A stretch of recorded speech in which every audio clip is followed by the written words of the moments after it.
Delmarva Today with Don Rush.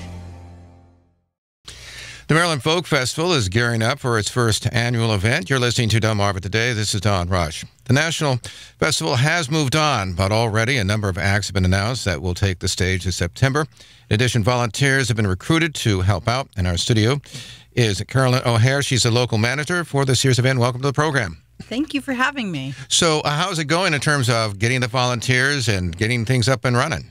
Well, we have a little bit of time since we've pushed the festival into the third week of September, which should mean that we'll have more students in town, we'll have cooler weather, and we have a little bit more time, about a month extra, but we have been on the ground running since late last year. We've got an incredible lineup. We've been rolling out artists, reaching out to people to volunteer. A lot of our volunteers have come back. We still have a lot of areas where we need help. We have an incredible group of sponsors that have come on board, and we have some fantastic experiences that we can't wait to show at the Maryland Folk Festival. It's going to be spectacular. So have you been able to get a lot of volunteers? I know that you were reaching out and you were maybe concerned that, you know, the National has now moved on. What's that been like? Well, we have adjusted some of the volunteer roles and streamlined it a bit. So we need about 600, 700 volunteers, and we're getting there. Most of the time, we get the most signups about a month before the festival, so we'll keep pushing that out. But we have some folks that have been with us since the beginning in 2018. We love them so much. They tell us at the end of each festival, we'll be back next year, and they sure are. So in terms then of the kinds of things that these volunteers do, what kind of activities are they doing, and how have you streamlined this? Sure. One of the largest groups is the Bucket Brigade. They are essential because they help us collect donations on site to fund the festival. So if you want to dance, jump around, pass out stickers, listen to some great music while you're volunteering, please volunteer for the Bucket Brigade. We'd love to have you. Another thing that we have is our site setup. They help put up signs, help with putting up tents and things like that. We also have our family area. We've got some great activities, free play. If you love children, love to see joy in their eyes, volunteer at the family area. Then we've got the marketplace, incredible assortment of returning artists, but also a lot of new artists coming to the marketplace, and also CD merch. Artists come to the festival, and we would love if a few of you would like to help sell their CDs and DVDs. By the way, now in terms of the local folks, because we usually have like a very localized example of things that go on in particularly the Eastern Shore as well as Maryland. How is that being handled as opposed to, say, how you had it in the past? You mean as far as the kinds of things? For instance, I remember seeing talking about crabs and the muskrat. I remember that one. I don't know whether that's coming back or not, but well, we actually at the very beginning of August, we'll be rolling out our Folk Life program. We have an incredible Folk Life coordinator who has been working with the Maryland State Arts Council and Maryland Traditions to bring both demonstrations and Maryland artists to the festival. So look for that in a very early August, but that should be just fantastic. Every time I look at that list, I'm just excited for it and can't wait to show off what Maryland has to offer. So let's get down to some of the music. The Blue and Gold. Tell me a little bit about them. Well, I went to the Winnipeg Folk Festival last June, I think it was, and I came across an artist in DDO. Her voice, the soul in her voice, she's a blues country artist. She is so incredible, and I took a chance, reached out and said, hey, would you like to come to Salisbury to the Maryland Folk Festival? And she said, well, I've got this musical collaboration with Trish Klein. She's with the Be Good Tanya's, who's a really popular band. And we'd love to come play there. They mainly focus on the legacy of pioneering female blues musicians, and they sort of dedicate their performances to those songs. What struck you, by the way, about her voice? You know, you were talking earlier. She really moved you. She really did. She was on a side, just sort of a little pocket stage, and she made me feel as if she was singing the song directly to me. It just felt like everyone was gone. And at one point, she came out of the audience and was walking around, and she just put her hand on my shoulder, and I was like, oh my gosh, it was just so beautiful, and she's so real, and her sound is so deep and gorgeous. I just can't wait for the folks of Salisbury to check them out. The Blue and Gold will be amazing for anyone that comes to see them. Well, let's hear a little bit of it. Honey, honey, oh, it tastes like honey. Taste and feels, Lord, is good. Oh, it tastes just like honey in the rice. Very soulful. Oh, she's gorgeous. Yeah. I want to move on to a different kind of genre, the boys. It says Polish style polka. What does that mean? Well, there's different type of polkas, just like there's different types of blues. And the boys, their style is Polish style. They're from Baltimore, specifically Millersville, Maryland. And in this band, they were formed in the 80s and then disbanded for a while. But in 2010, they came back together. There's two polka Hall of Famers in the band. It's just essentially a polka party when they play. A lot of people, it's sort of fun when you're, work on the festival. You get a lot of opinions from people, and one of the things they always want to hear is polka, so the boys will not disappoint. Come see them play, have a good dance, and I think you'll really enjoy them. The kind of instruments, I guess, that they have, they've got a large number of them, I guess, anywhere from accordions and trumpets, Yeah, definitely. They have, joining them, I think, is Nikki on accordion, and I'm trying to think. Yes, it's a traditional polka band. So let's take a listen. Ain't it good to be in love again? Gonna make you wanna smile. Maybe this time it's forever, but I'll take a little while. Gonna make the yellow sunshine grow brighter up above. It feels so good to be in love again. Ain't it good to be in love? It's almost as if they could be. It's almost as if they could be commercial. I mean, I can imagine hearing this thing on a radio. You know what I mean? They are very well known in the polka community and well loved. And I'm excited that they're coming to Salisbury. And then we have, of course, the Daryl Davis Band. Can't miss it, can you? It's a great piano. Daryl is just the top of the top for boogie woogie piano, and he's bringing his whole band this year. Last year he came, he played a lot with Bill Kirchen, actually not last year, but the past folk festival. Right. And I'm so happy that he's coming back. He not only plays basically fire on that piano, he brings such joy to his music and to the audience, and he's an incredible human being. The way that he interacts or the work that he does outside of his band is incredible, working with people that were in the Ku Klux Klan and getting them to leave the Klan, which as a black man is a incredible feat.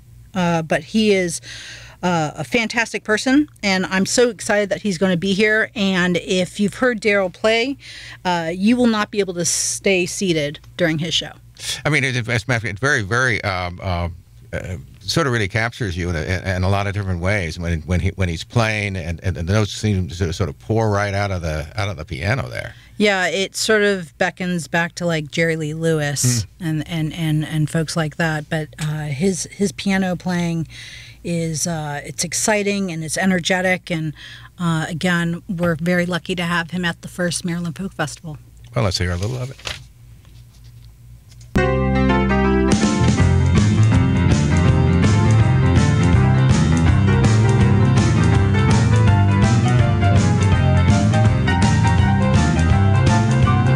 Well, I boogied last night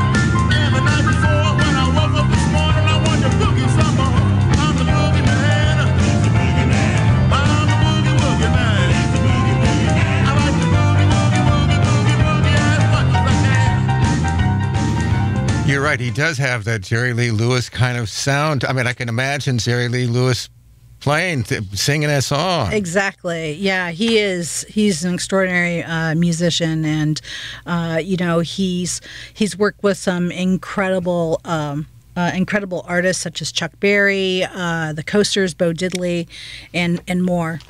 He's an extraordinary talent. A rich history. I mean, with his contemporaries. Yes. The other one we have is the Chuck Brown Band. Understand he's passed on, but the band lives on. Exactly. The godfather of go-go, Chuck Brown. If you know go-go, you have to owe it all to Chuck Brown. He's what started it all, and his family continues on his legacy with the Chuck Brown Band. So this band is led by his son, Wiley Brown, and his daughter, KK, is also part of the band. So it's a family affair. It's a lot of horns, a lot of funk, a lot of fun, a lot of dancing, and it's just got this groove that go-go is part of the DMV. Go-go is part of dance and fun and music and joy, and I'm so excited that their family is able to keep their dad's legacy alive. So what kind of person was he? Do you have some sense about that? I actually got to meet him. There you go. I got to meet him. I'm trying to think when that was. Sometime around 2010. I can't remember actually really, but he was a really gentle and humble person, but he was all decked out and just so excited about the sounds and the emotions he was able to get out of people, and that beat was so unique, and it inspired so many different artists. If you look at like Beyonce, she has a lot of go-go influence in there, and it's sort of neat to see where go-go pops up here and there. So, in terms of this legacy, so it's his family decided to keep the band alive. I mean, has it changed any, or do we have any sense yet about that? Or? Well, his family actually toured with him for most of his life, especially in his more prolific period of his life, when he had like Billboard charting releases and Grammy nominations. So they were part of it, and they take on that music, and they're just leading it, much like the rest of the folk life and the Maryland folk life mission is to show how these traditions are passed down and are shared within communities. They're doing that for their father and keeping go-go going strong. Well, let's hear a little of it. I've been cooped up too long, I just wanna be free. The summertime is calling me, cruising riding around downtown in D.C. The forecast said the temp will be 80s all week. Now if you feel like I feel, then you know what I mean. When I say we're long overdue for hitting them scenes, everything's just better in the summertime. I'm feeling fine, I'ma live my life. Summer is the season, summertime. Cruising street, shooting with ladies look so pretty. Take me easy, just let it. Now all the ladies looking pretty, drinking mimosas, accidentally, head done, nails did, just cutting up in the city. Fellas driving Hot Wheels, old schools made of steel, motorcycle, dirt bike, muscle cars.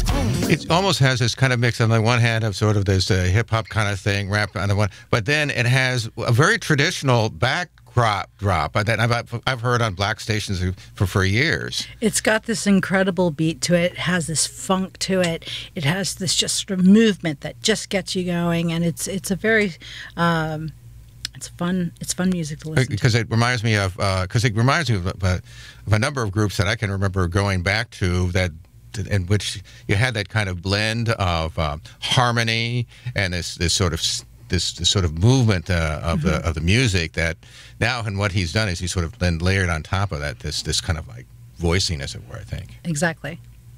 Also, we got the high and wides. That's the high and wides, different bluegrass. Tell me a little bit about them. Yeah, when we announced the high and wides, people were very excited about that. They are a bluegrass band out of Baltimore, and also they come from rural Delmarva Peninsula and whatnot. They formed in 2015, so they're actually not, they haven't been around for decades and decades, but they are incredible. And when they come together, they've got a bit of country, a bit of bluegrass, a bit of rockabilly in there. They like to, sort of have fun on stage and shake things up with the audience.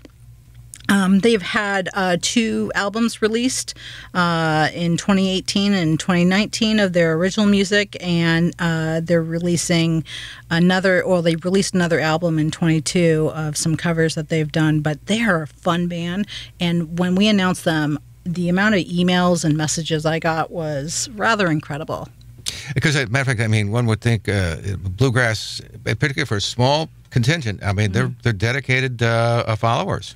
Yeah, they really are. I that sort of took me back, but that was I'm excited to see how the audience reacts to them and how they are at the festival. I think they are going to be a lot of fun. Nope, let's hear a little. Praise that lucky day when you came walking right into my life. I've got to change my plans 'cause I'm a different man. I'm through with all trouble and strife. I used to be so sad, but now I feel so glad. I'm heading for the bright sunny day, and now I'm telling you what this love can do. I want to live and love always.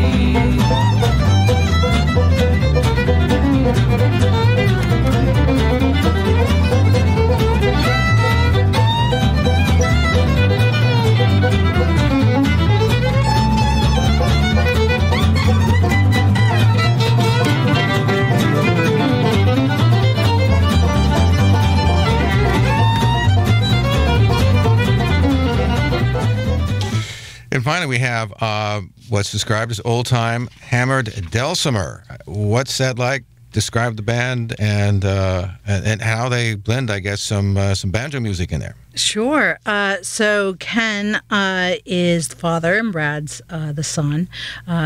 Ken plays the hammered dulcimer, and Brad, who was actually at the festival with I think it was Charm City.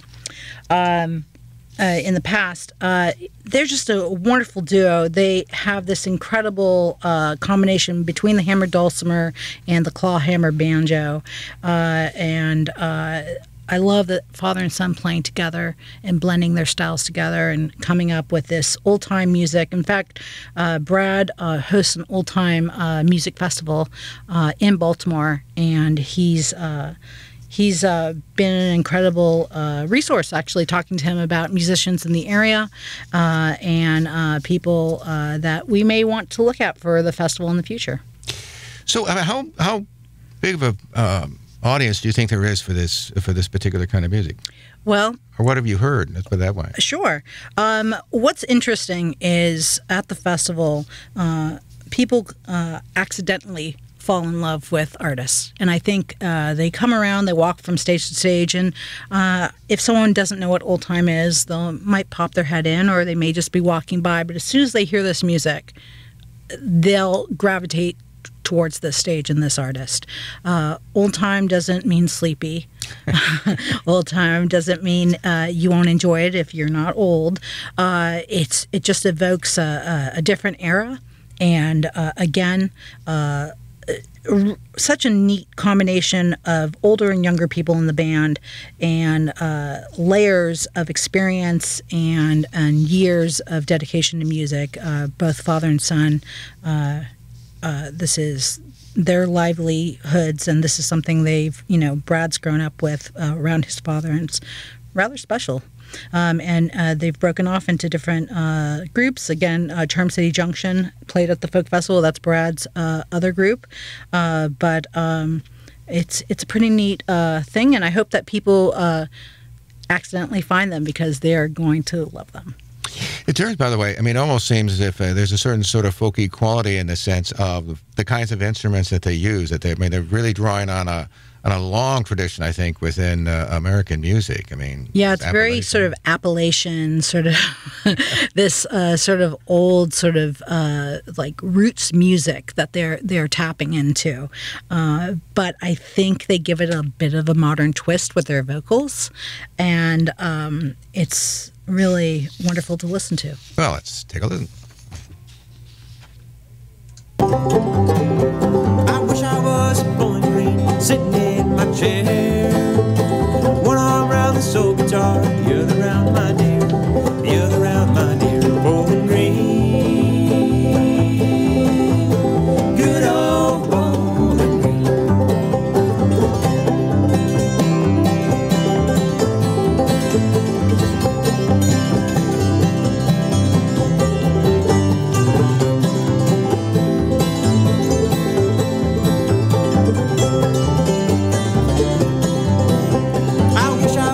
Bumblebee flying through the air. I'd fly right down to my true love's side, touch her if you dare, touch her if you dare, Bowling Green. Good old Bowling Green. It almost reminds me of a lot of the music I grew up with. I mean, I can imagine, for instance, the Kingston Trio, right? Which they put out like a zillion albums, right? That's what it really reminds me of. Well, both father and son are wonderful, and yeah, it does sort of transport you to another time. They've, have been avid supporters and developers of the old time community in Baltimore and beyond. In fact, actually, if you want to check out Brad, Brad is a DJ with Folk Alley, and he's also on the board of the IBMA. And you can also listen to his show, the Brad Kolodner Show, if you like what you hear, and I'm pretty sure you will. So what has been the difference between organizing this festival as opposed to the national one? What's been the difference? Well, you have to do everything on your own. We have to do everything on ourselves. But you know what? It's been a joy to work on.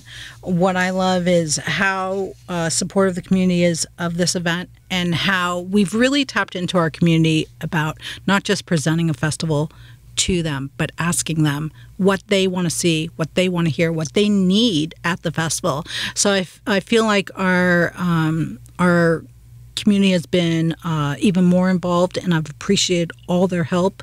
I really have. It's just been sort of a labor of love, which is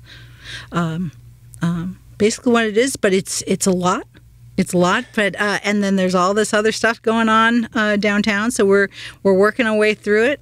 I know this is going to be a spectacular event.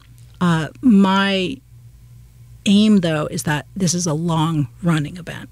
I don't want to just have this one year and like, okay, we're done.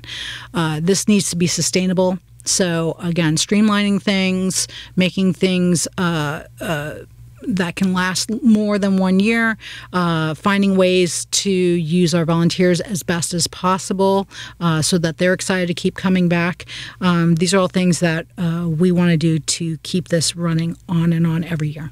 By the way, speaking of what's going on in downtown, there's a lot of construction, a lot of things that are going on. How does that impact what you guys are setting up? Sure. We lost a lot of lot space. A lot of our tents or stages were in lots, but we found this amazing footprint that works so well. I was like, oh my goodness, we sort of fell into this. Another wonderful opportunity fell into us where we have a bit of a T structure, works out great, and what's also awesome is that we're able to offer more parking in the lower part of the lots because we're not using those. So not only have we been able to shrink the footprint a little bit, but we've also been able to find more parking. It's very strange. But so that's good. And we're finding ways to use the spaces that we have and partnering with groups that are close to stages so that they can be part of the festival as well. Have been, by the way, any particular groups that have been real big contributors to you that have really been helpful to you here in the community? Sure. I mean, obviously, Purdue, right from the beginning, they said, we're back. We're here to help you. Henson Foundation, incredible support.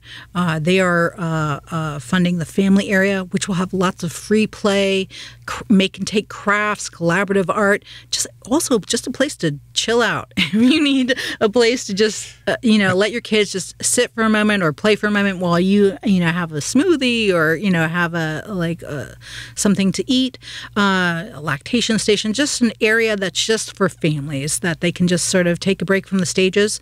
And then also Salisbury University. Oh my goodness. They have stepped up in so many different ways, not only from the Fulton School, but from the president's office to Beacon. They've all come forward with tremendous amount of support, and not just this year, but they are committed to multiple years in the Maryland Folk Festival. So we really appreciate that.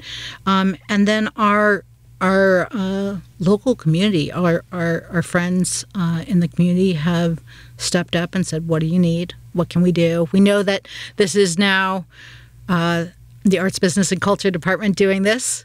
How can we lend a hand? Even just as simple as Minuteman Press said, hey, we're going to offer you X amount of free printing, which I greatly appreciate. All our rack cards will be able to be printed for that. Same for the Salisbury Independent and Delaware State News, helping us out with marketing. So a lot of people coming together to make this happen.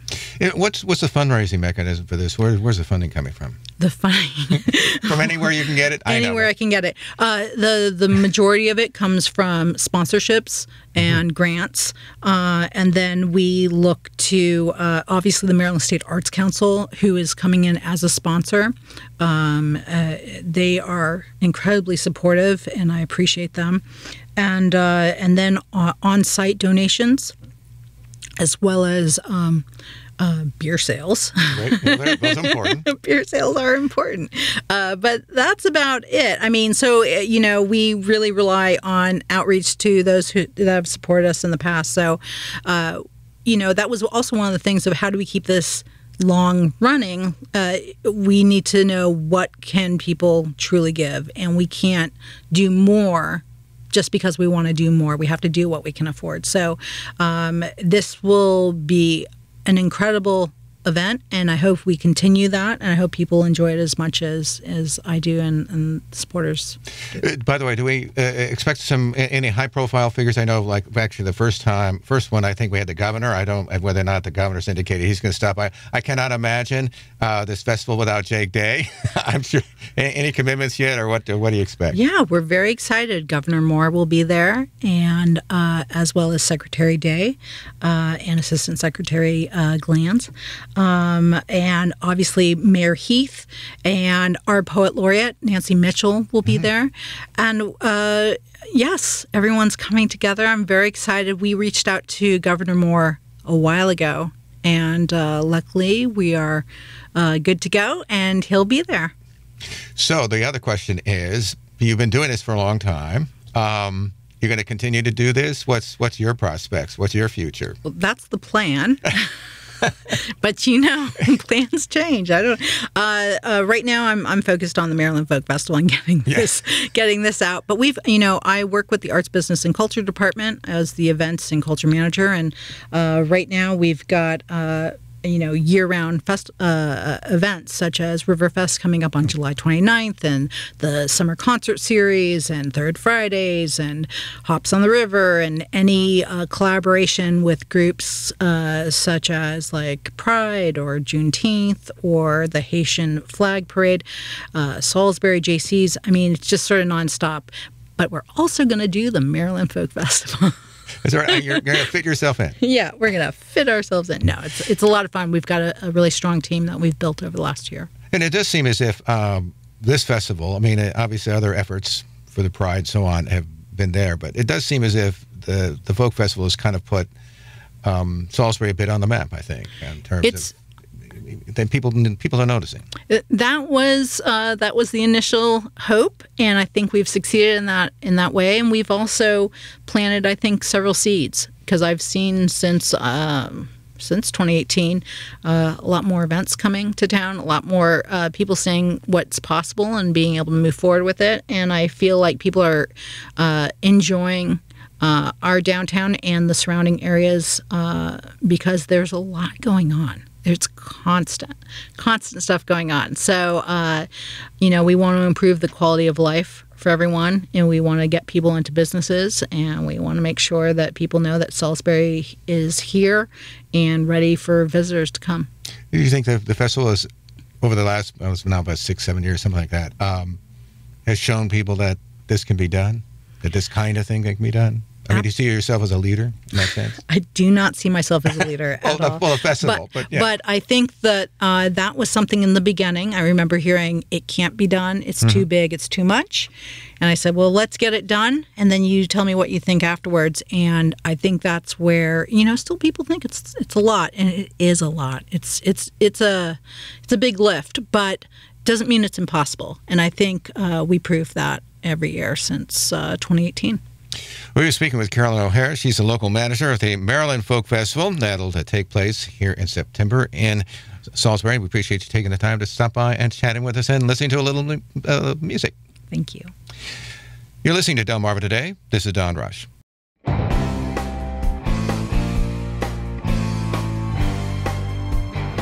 Delmarva Today with Don Rush.